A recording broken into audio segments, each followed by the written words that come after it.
I've handed my passport over to the Burmese authorities, and in return I've been given this permit. Now, it's a permit to go to a place called Special Region Number 4, also known as Mong La. It's a small piece of land right on the border with China, and it's totally outside the control of the Burmese central government. Mong La is the dystopian consequence of a peace agreement signed 25 years ago. The deal saw rebel fighters stop their insurgency, and in return they were allowed to manage their own affairs. The rebels' war was funded by opium poppies, but when the guns fell silent, Mong La's rulers hit on something more lucrative than drugs: gambling. Across the border in China, it's almost completely illegal. So Mong La built casinos, and the tourists came in droves. In the space of 2 decades, a small rural village became a bustling, sleazy town with a very un-Burmese character. The signs are in Chinese, the money is all Chinese, the only mobile network that functions here is Chinese, even the electricity comes from across the border. Mong La's first boom was built on casinos right in the centre of town. But with the border just a kilometre or so away, it was too close for the Chinese. So they moved in and they shut all the casinos down, leaving them derelict, like this one. New, more discreet casinos have been built, but our official guide says he's not allowed to take us to them. So that evening, we sneak away on motorbikes into the Burmese jungle. After half an hour, we come to one show. Surrounded by paddy fields, this is a hidden gambling complex, illegal under Burmese law.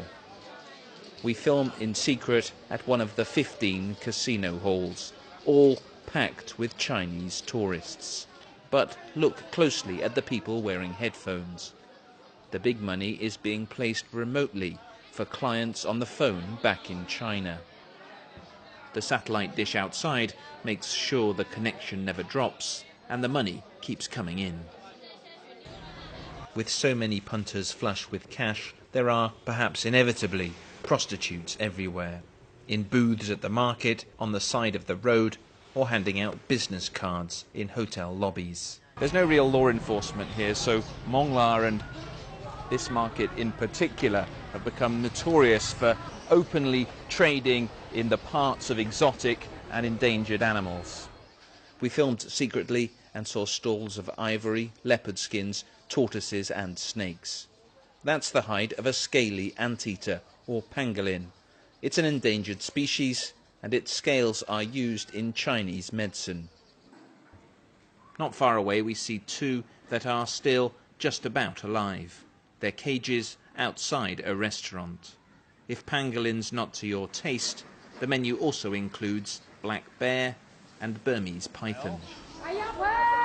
These are tigers. That's the claw of a tiger, and they don't like us filming, but look, they're selling that. This is elephant skin. Okay, I'm sorry. Mong La's small zoo is in itself shocking. Perhaps that's why there was no need for us to film secretly at the souvenir shop. Tiger has small tiger. A small tiger, a tall, small tiger skull. And this is, what, 6,000 yuan, so it's about $1,000 US. Yeah. Where did you get it from? Someone came and sold it. Yeah. Someone came from Myanmar and sold it in here. Yeah. Okay. Okay. They hunted it. Yeah.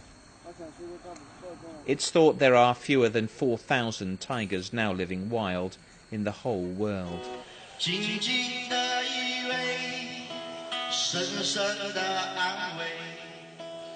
The obsession with wildlife continues here. Tiger skin on the wall, and inside this tank there is a full tiger skeleton. There's also various other things, ginger roots, even some seahorses. But this is a drink. You can buy it here. They call it tiger wine. It costs 10 yuan. That's about $1.50. and it's supposed to help your joints. The Burmese government would like Mong La to re-engage in a new, more federal state. But they've little to offer the secretive leaders here to make them give up their lucrative independence. Business is booming again. There are scores of new construction projects underway, many of them hotels for even more Chinese tourists. For now, it seems neither China or Myanmar has either the ability or desire to try and tame the weird, wild world of Mong La.